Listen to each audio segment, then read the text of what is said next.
ఇవాళ ప్రతిపక్ష నాయకుడు వచ్చి ఇక్కడ కూర్చుంటుంటే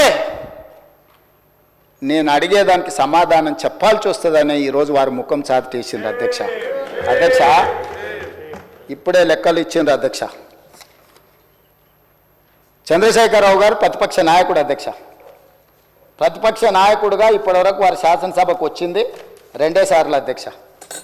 వారికి పోయిన డిసెంబర్ 23 నుంచి ఇప్పటి వరకు వారికి ఇచ్చిన జీతం అధ్యక్ష 57,84,124 రూపాయలు అధ్యక్ష.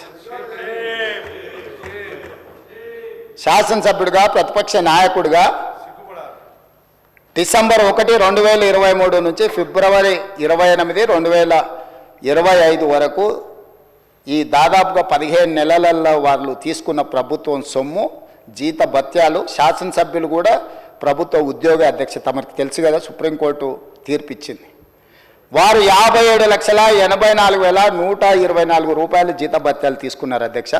2 సార్లు ఇక్కడికి వచ్చింది, ఇప్పటి వరకు ఎక్కడికి వెళ్ళలేదు అధ్యక్ష. ప్రభుత్వ జీత భత్యాలు తీసుకొని ప్రజల్ని గాలికి వదిలేసి తెలంగాణ రాష్ట్రాన్ని కర్మకు వదిలేసిన ప్రధాన ప్రతిపక్ష నాయకుడు ఈరోజు వాళ్ళను ఇట్లా తయారు చేసి రేబీస్ వ్యాక్సిన్ రియాక్షన్ వచ్చినట్టుగా వాళ్ళు వ్యవహరిస్తుంటే ఏం చెప్పాలి అధ్యక్ష? ఇక సెక్యూరిటీలు ఇవన్నీ మళ్ళీ అది సపరేట్గా నేను చెప్పదలుచుకున్న, వాటి జోలికి వెళ్ళదలుచుకోలేదు. సరే, కుటుంబ సభ్యుల వల్ల ఆయన ప్రాణ ప్రమాదం ఉంది కాబట్టి ఆయన సెక్యూరిటీ పెట్టుకున్నాడు.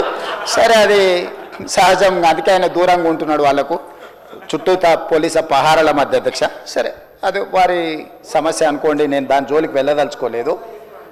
సో ఈరోజు ఎస్ఎల్బిసి పూర్తి చేసి ఉంటే నల్గొండ కష్టాలు తీరు ఉండేటివి కదా, డిండి ప్రాజెక్టు పూర్తి చేసి ఉంటే నల్గొండ కష్టాలు తీరు ఉండేటివి కదా, మా పాలమూరు రంగారెడ్డి ఎత్తిపోతల ప్రాజెక్టు ఈరోజు జూరాల నుంచి నీళ్లు తీసుకుని ఉంటే రాయలసీమ నీళ్లు దొంగిలించే అవకాశం ఉండకపోతుండే కదా అధ్యక్ష.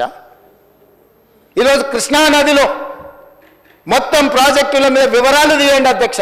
ఎవరి హయంలో ప్రారంభమైనాయి, ఎవరి హయంలో పూర్తయినాయి, ఎవరు అన్యాయం చేసిండ్రు. పెద్దలు చంద్రశేఖరరావు గారిని రమ్మని ఉండే అధ్యక్ష, తమరైన వ్యక్తిగతంగా మాట్లాడండి. వారు ఏ రోజు వస్తారో వారి సభలో ఉన్నప్పుడే కృష్ణానది జలాల మీద చర్చ పెడతాము. ఈ చర్చలో ఒకవేళ మా తప్పేదైనా ఉందని నిరూపిస్తే సభ సాక్షిగా చంద్రశేఖరరావు గారికి, బీఆర్ఎస్ నాయకులకు నేను క్షమాపణ చెప్తా అధ్యక్ష.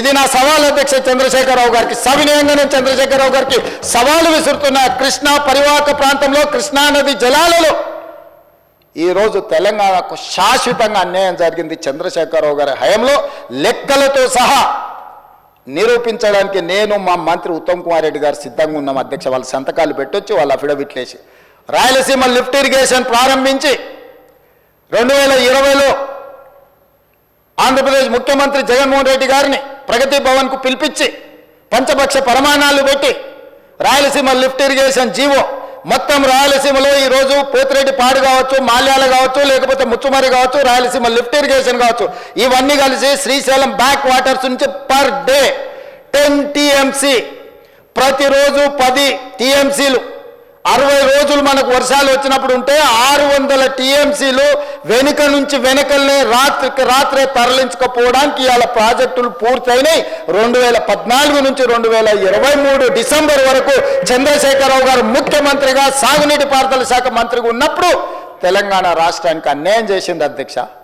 రోజుకు 10 టీఎంసీల నీళ్ళని తరలించకపోయే ప్రాజెక్టులు వాళ్ళు కడితే చంద్రశేఖరరావు నిమ్మకు నీరెత్తినట్లుంటే నారాయణపేట నియోజకవర్గంలో గవినోళ్ళ శ్రీనివాస్ అని ఒక సామాన్యమైన రైతుతోని green tribunal, national green tribunal చెన్నైలో కేసు వేయించి ఆ ప్రాజెక్టుల మీద స్టే తీసుకొచ్చి ఈ ప్రాజెక్టులో అనుమతులు లేకుండా, పర్యావరణ అనుమతులు లేకుండా ప్రాజెక్టులు నిర్మిస్తున్నారన్న ప్రాజెక్టుల మీద స్టే ఒక పాలమూరి అతి సామాన్యమైన రైతు కుటుంబం నుంచి ఒక రైతు స్టే తెచ్చిన తర్వాత మేము గగ్గోలు పెట్టి లొల్లి పెట్టి రాళ్లతో కొడతామని పాలమూరు జిల్లా రైతులు తిరగబడ్డ తర్వాత ఆ పిటిషన్లో రాష్ట్ర ప్రభుత్వం పోయి ఇంప్లీడ్ అయింది అధ్యక్ష.